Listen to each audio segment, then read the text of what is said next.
మంత్రి కోమటిరెడ్డి వెంకటరెడ్డి అనే నివాసంలో కాంగ్రెస్ నేత వైఎస్ షర్మిల కలుసుకున్నారు. తన కుమారుడు రాజారెడ్డి వివాహానికి కుటుంబ సమేతంగా విచ్చేసి వధువులను ఆశీర్వదించాలని కోరుతూ ఆహ్వాన పత్రిక అందించారు.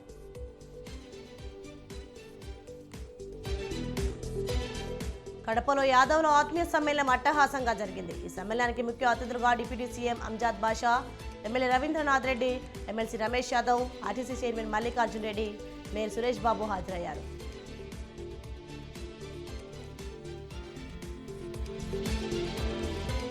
ఏపీని జగన్ అప్పుల ఆంధ్రప్రదేశ్గా మార్చేశారని ఎమ్మెల్సీ రామచంద్రయ్య ఆరోపించారు. రాష్ట్ర ప్రజల నెత్తిన 13 లక్షల కోట్ల అప్పు పెట్టారని ఆందోళన వ్యక్తం చేశారు. కడప జిల్లా సిత్తవటంలో 1000 మందికి సంక్రాంతి కానుక కార్యక్రమంలో రామచంద్ర ముఖ్య అతిథిగా పాల్గొన్నారు.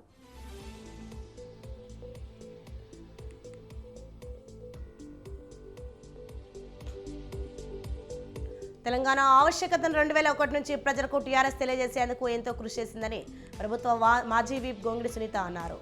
యాదగిరిగుట్ట మండలం వంగపల్లిలో జరిగిన బీఆర్ఎస్ విస్తృత సమావేశంలో ఆమె ముఖ్య అతిథిగా మాట్లాడారు. బీఆర్ఎస్ పార్టీ ప్రజలకు అండగా ఉంటుందని తెలిపారు.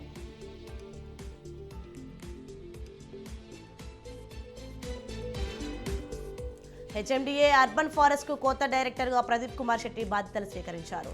ప్రదీప్ కుమార్ శెట్టికి ప్రస్తుత director doctor B Prabhakar urban forest బాధ్యతలు అప్పగించారు.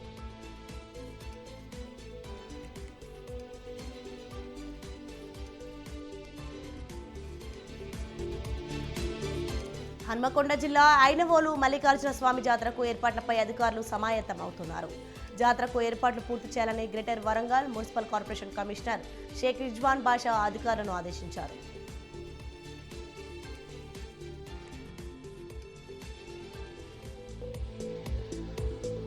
హన్మకొండ జిల్లా దామరలో వికసిత్ భారత్ సంకల్పయాత్ర సమావేశానికి మధ్యప్రదేశ్ మాజీ సీఎం శివరాజ్ సింగ్ చౌహాన్ ముఖ్య అతిథిగా హాజరయ్యారు.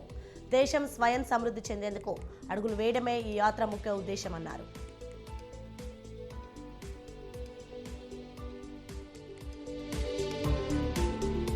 పశ్చిమ గోదావరి జిల్లా పెనుగొండ ఎంఆర్ఓ ఆఫీసులో వరుసగా జరుగుతున్న ఏసీబీ తనిఖీలు కలవరం సృష్టిస్తున్నాయి. అవినీతి నిరోధక శాఖ అధికారులు 2 రోజులుగా ముమ్మరంగా తనిఖీలు చేశారు. తనిఖీల్లో రికార్డులు, దస్త్రాలను స్వాధీనం చేసుకున్నారు.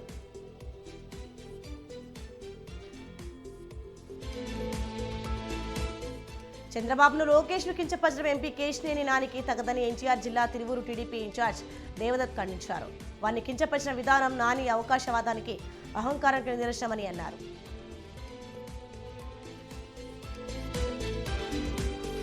నాంపల్లి రైల్వే స్టేషన్లో ట్రాక్ పునరుద్ధరణ పనులు పూర్తయినట్లు దక్షిణ మధ్య రైల్వే తెలిపింది. దీంతో నాంపల్లి నుంచి చెన్నై తాంబరం స్టేషన్కు చార్మినార్ ఎక్స్ప్రెస్ రైలు బయలుదేరి వెళ్లింది. నాంపల్లి స్టేషన్లో 3 కోచ్లో పట్టాలు తప్పి 6 గాయపడ్డారు.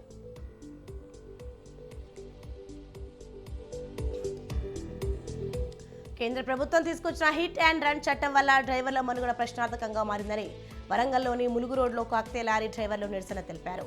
దీంతో జాతీయ రహదారిపై ఇరుపక్కల భారీగా ట్రాఫిక్ జామ్ అయింది.